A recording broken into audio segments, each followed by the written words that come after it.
You ask Tiger to solve. This deals with linear equations with one unknown. The final result is x equals 27.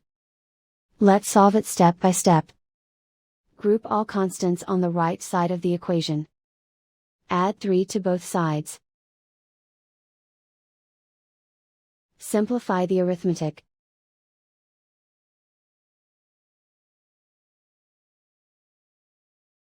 Isolate the x.